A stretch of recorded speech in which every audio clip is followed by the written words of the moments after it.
4 নং বুলুইন দক্ষিণ ইউনিয়ন শাখা কর্তৃক আয়োজিত আজকের এই ইউনিয়ন সম্মেলনের সংগ্রামী সভাপতি, উপস্থিত অন্যান্য নেতৃবৃন্দ এবং উপস্থিত সংগ্রামী বুলুইন দক্ষিণবাসী, আসসালামু আলাইকুম ওয়া রাহমাতুল্লাহি ওয়া বারাকাতুহু।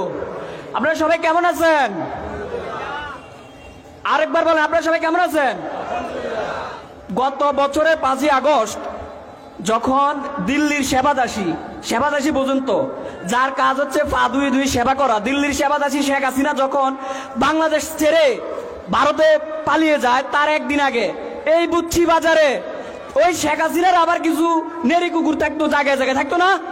এই শেখ হাসিনার নেড়ি কুকুর এই বুচ্চি বাজারে স্লোগান দিয়েছিল, জামাত শিবির রাজাকার, এই মুহূর্তে বাংলা ছাড়। আলহামদুলিল্লাহ, আল্লাহ তাআলার অশেষ রহমতে জামাত শিবিরে দেশ ছেড়ে যায় নাই, জামাত শিবিরে দেশে আছে। শেখ হাসিনা আর তার এই এলাকার স্থানীয় সাংঘ পাঙ্গরা এই দেশ ছেড়ে চলে গিয়েছে। ওরা ওদের পালের গোড়া শেখ হাসিনা এখন ভারতে।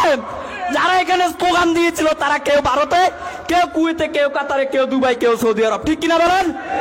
সুতরাং রাজাকার খেলার দিন শেষ। শেখ হাসিনা রাজাকার করতে করতে ভারত গেছে মামুর বাড়ি।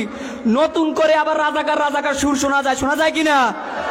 আমরা দেখছি শেখ হাসিনা নিজে একটা তালিকা করছে 10,000 রাজাকারের, 8,000 শেখ হাসিনা নিজের দলের, 2,000 যারা নতুন রাজাকারী শব্দ আবিষ্কার করতেছে তাদের দলের, 37 জন হচ্ছে জামাত ইসলামের আসছে। আপনাদেরকে একটা গল্প বলি, আমি শেষ করি, ছোট্ট একটা গল্প। গ্রামে নাকি গরু চুরি করতে চোর লাগে 3 জন। কয়জন?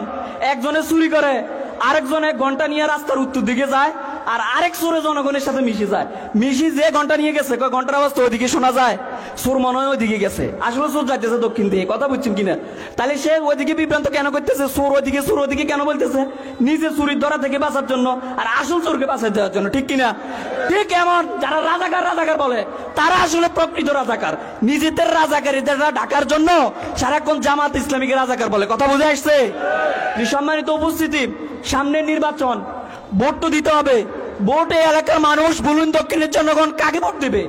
গত 53 বছর যারা ভোট চাওয়ার জন্য আসবে তাদেরকে বলে দিবেন, তোমাদের 53 বছরের ইতিহাস প্রতারণার ইতিহাস। তোমরা এই দেশের যুব সমাজের সাথে প্রতারণা করেছো, তোমরা এই দেশের শ্রমিক সমাজের সাথে প্রতারণা করেছো। যুব সমাজকে 500 টাকা দিয়ে মিছিলে নিয়ে যুব সমাজের মুখ দেখাইয়া তোমরা 5 লক্ষ টাকার মালিক হয়েছো। কথা ঠিক? শ্রমিক ভাইদেরকে যারা অটো চালায়, রিক্সা চালায়, তাদেরকে 500 টাকা দিয়ে মিছিলে নিয়ে তোমরা 5 কোটি টাকার মালিক হয়েছো। সুতরাং প্রতারণার রাজনীতি আর বাংলাদেশে চলবে না। আগামী দিনে বুলুইন দক্ষিণের সর্বস্তরের জনগণ দাঁড়িপাল্লা মার্কায় ইয়াসিন আরাফাত ভাইকে ভোট দেওয়ার মাধ্যমে, নীরব ভোট বিপ্লব করার মাধ্যমে শান্তিময় বুলুইন দক্ষিণ প্রতিষ্ঠা করবে, এই আশা এবং প্রত্যাশা ব্যক্ত করে সময় সংক্ষিপ্ত বক্তব্য এখানে শেষ করলাম। সকলকে আজকে সম্মেলনে উপস্থিত হওয়ার জন্য আন্তরিক অভিবাদন ও শুভেচ্ছা জানিয়ে শেষ করছি। ওয়া মা আলাইনা ইল্লাল বালাগ।